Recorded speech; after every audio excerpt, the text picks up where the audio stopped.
Ayan mga kabinchor, nandito tayo sa Barsay Valley. Ayan. Sa barangay, anong barangay ito, Dan? Barangay Igan. Bakakay Albay. Ayan, malayo-layo yung ating pamamasyal ngayon mga kabinchor. Pero bago ang lahat, isang pagpalang umaga sa inyong lahat. At huwag nating kalimutan magpasalamat sa Panginoon na tayo mula sa Laguna, nakarating tayo dito sa lugar na ito ng ligtas, mga kaibigan. So isang resorts na nandito sa dulo ng Albay na bago pa lang dine-develop, for develop pa, hindi pa masyado siya. Kami pumunta dito, wala pang bayad mga kaibigan. Ngayon lang to. Dahil kaibigan ng kapatid ko yung may-ari, nakapasok tayo na walang bayad. Kaya salamat naman sa biyaya at provision. Yan mga kaibigan, papasok tayo. Pagkwentuhan tayo sa loob. Yan, ang ganda. Sa kabila ay fish pond. Tapos sa lugar na ito, kung tatanawin mo yung bulkan, medyo nakatago nga lang ang bulkan kasi mahihain ang bulkan ngayon eh. Nagtatago. Ayan, bulkan yan oh. Ang bulkan na yan, ang bulkan po na yan ngayon, medyo nakakaramdam na pagkakapikon. May pikon yan ngayon, kaya yan eh. Pag yan napipikon, ang luha niya dugo. Pag gabi makikita mo niluluha niya, dugo mga kaibigan, apoy. Kaya araw ngayon din natin kita ang kanyang pagdurugo. Iba magalit yan, ang luha, dugo, apoy. Ito yung resorts mga kaibigan na dine-develop pa lang sa ngayon. Wala pa kaming bayad na pumasok dito. Mabayad yung may-ari, kaibigan ng kapatid. Ito yung kapatid ko na kaibigan na may-ari ng resorts. Ligo kayo rito. Pasyal kayo dito. Sige, mag-invite ka na. Pasyal kayo rito. Maganda rito. Matahimik.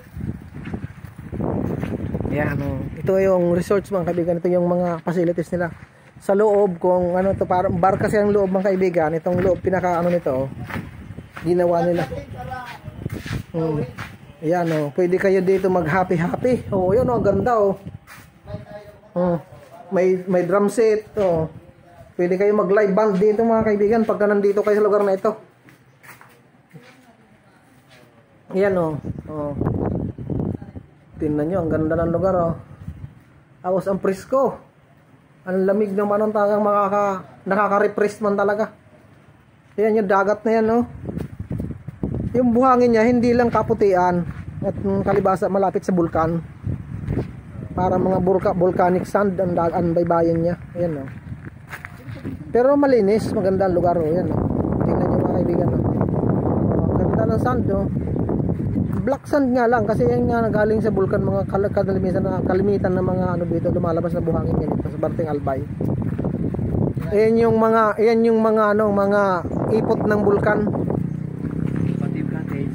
Bali ito mga kaibigan, itong kaibigan natin si Kuya, ano nga pangalan niya Kuya? Billy Boy. Si Billy Boy.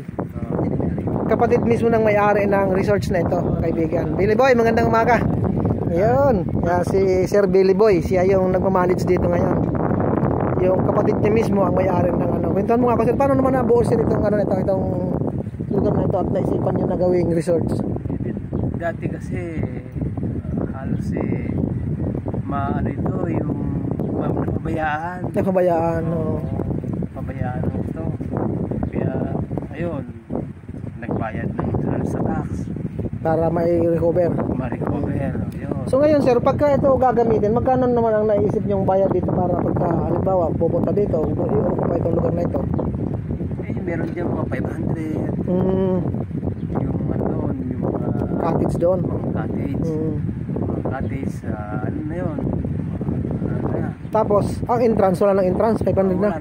Wala ng entrance. Ganito pala ang patakaran dito mga kabinchor. Pag pupunta kayo dito, hindi kayo magbabayad ng entrance, magbabayad kayo sa cottage. Mamaya papakita ko sa inyo mga cottage. Sir Billy, kami papasyalan namin yung cottage para maipakita natin sa ating mga viewers Sige. Yan pero bago ang lahat, salamat sa mga viewers natin dyan, na mga silent viewers at sa ating mga viewers sa ibang bansa mga kaibigan. Pagka kayo nandito sa Barteng Albay, dalawin nyo ang lugar na ito, magandang pasyalan. Ipapasyal kayo doon sa ating mga cottage na bago pa lang ginagawa. Ayan kita nyo itong mga dinadaanan natin.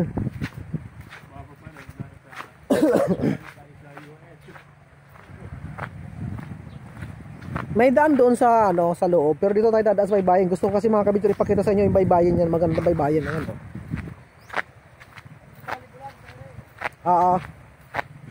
Ayan mga kabinchor, ito yung cottage na binabanggit ko sa inyo kanina.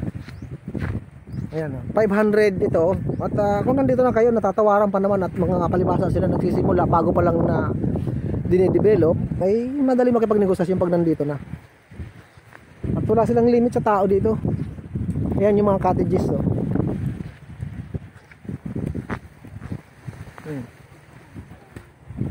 Maganda yung lugar. Ayan, oh. At kung gusto niyo naman magkaroon kayo na nandito kayo at magbanding-banding ang mga tropa, gusto niyo mag-play, may volleyball play, oh. Pwede kayo dito maglaro ng volleyball. Ayan, oh. Sa ngayon, kami lang nandito magkapatid. Kanina may mga naglalaro dito pero magsiuwian na. Mga taga rito lang yan. Pero kung magbe-beach kayo dito, pwede nyo nang gamitin yan, mga lugar na yan, facilities na ito. Yan ang nakikita nyo mga kaibigan. Doon sa medyo hindi kalayo ang may islang maliit. Kung nakikita nyo islang maliit na yan, yan. O, pwede kayong tumawid doon. Malapit lang yon. Kung babangkain, wala pa, lapit na lang dito sa bayan, lapit lang. Pwede kayong tumawid doon, maganda mamasyal doon. Yan, yan ang baybayin mga kaibigan. Yan ang baybayin na yan, no? Ang ganda. Ito pagka summertime, nililinis nila ito. Piniprepare nila para sa mga guest na pumupunta rito. Pero ngayon kasi kami nga mga kaibigan nakapasok dito na wala pang bayad kasi bukod sa kaibigan ng kapatid ko yung may-ari.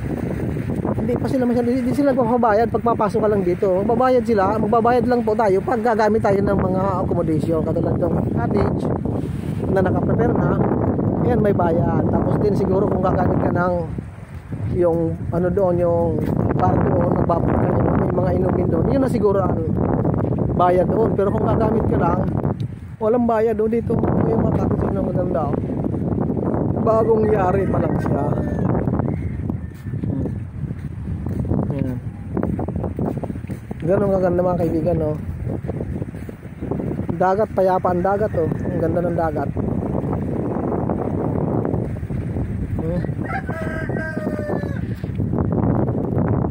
Yan, oh.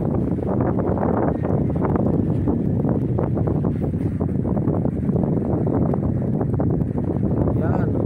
Yan, andahin natin para makita nyo maganda. Yan, oh. Yung mga cottages, oh. Mahaba yan hanggang doon sa dulo, oh. Kasama yan. At pag nandito kayo, kung kahit ilang kayo, walang bayad sa entrance. Yan, kung magkakasya kayo sa mga cottages na yan, dyan lang kayo magbabayad na may presyong 500. Pero pwede kayo makapag-negotiate kung gusto nyo makaminos ng konti. Hindi naman sila kausap.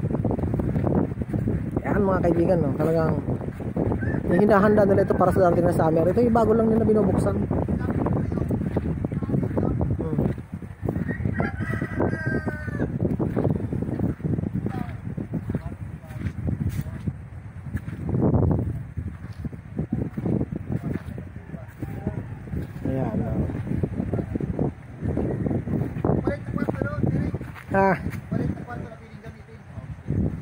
Ayan, may mga facilities dito mga kaibigan. Bago pa lang. Ito may maliit na kwarto dito na halimbawa kung mag-asawa kayo kaya gusto nyo bumasyal dito. Magkano dahil pinaparintahan ka? Affordable, mura lang natin.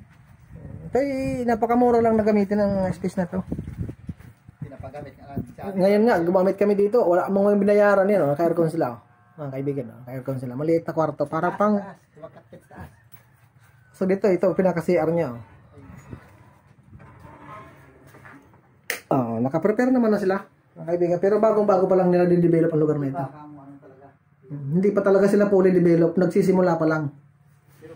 Pero ang kagandahan nito mga kaibigan, kung pupunta kayo dito, wala siyang entrance. Magbabayad lang kayo sa cottage space, sa mga accommodation space. Yun lang ang magbabayaran nyo. Siguro, sana yun lang yan. Pagka maganda na, baka magbabayad. May mga ganyan talagang resorts, hindi nagpapabayad sa entrance at gusto nila sa sa mga accommodation lang. Ito, may inakyat natin mga kaibigan. Parang upstairs lang ito. Yan, no? ano lang, ay tulugan sa bandang upstairs na ito.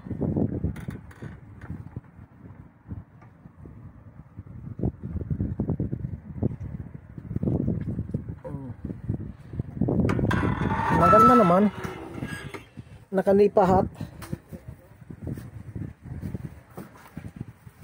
native style. Maganda, mapresko, ang lamig dito sa lugar na ito. Saka tahimik, walang nakakatawag dito, nakaka-refresh ng isip. Pag nandito ka, may enjoy mo yung paliguan. Ganda. Yan yung dagat niya, oh. Ang ganda ng dagat. Yung bugyas. Yan yung pinakita ko ngayon, yung anong pangalan ng islang maliit na yan? Ayan daw ang pangalan daw niyang islang yan, maliit na islang yan. Bugyas.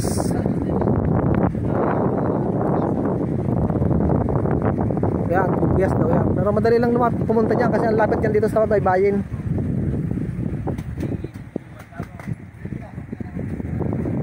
Yan mga kaibigan, salamat sa inyong panonood. Kung bago kayo mga kaibigan at napaligaw kayo sa aking channel, huwag niyong kalimutan mag-like, subscribe sa ating YouTube channel. God bless mga kaibigan, sana kayo laging nasa mabuting kalagayan at malayo sa anumang kapahamakan sa buhay na ito.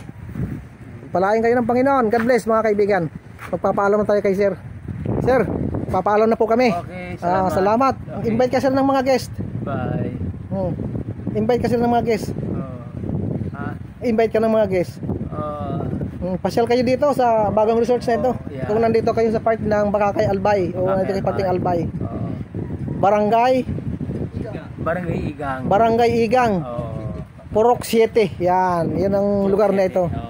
Pasyalan nyo mga kaibigan para makita nyo, ma-enjoy nyo ang lugar ito. Maganda dito sa likod, mayroong fish pond na Fish pond yung background. Yan o, ang ganda. Yan o, kita nyo doon sa likod na yan. Yan, dagat, may tubig na ulit doon. Tapos pag umikot ka dito sa harapan, dagat na uli. Kaya ang ganda, napaka-preskong tingnan. Salamat sir. Salamat. Ang gandang umaga uli. Yan mga kabinchor. Yan yung pond nila, yung pinakaharapan nila. Makikita mo. Pag nandito ka, makikita mo ang pispan. Pispan na ito. Lalapitan natin mga kabinchor yung pispan para makita nyo. Mayroon pang floating cottage na maliit. Ayan o, kung gusto mong mag-enjoy dyan sa floating cottage, pinalulutong nila dito sa gitna. Yan yung fish pond o. Ang ganda. Yan o. Yan. Kita nyo mga kabinchor, iikot tayo. Ikot tayo ng konti. Yan o. Kitang-kita ang background, nakapalibot talaga sa ano. Hindi tayo muli sa pwesto, umikot lang tayo ng umikot oh. Kita nyo, pagdating mo doon makikita mo kung minsan makapay yung panahon na hindi tag-ulan, yung vulkan na yan makikita nyo. Ang ganda tingnan yan dito. Kaya lang ngayon, medyo ang panahon dito, dagsa naka ang ulan. Napapalibutan ng ulap. Yan oh. Salamat mga kabinchor, salamat sa inyong panonood. God bless po sa inyong lahat. Ingat-ingat mga kaibigan. Thank you so much.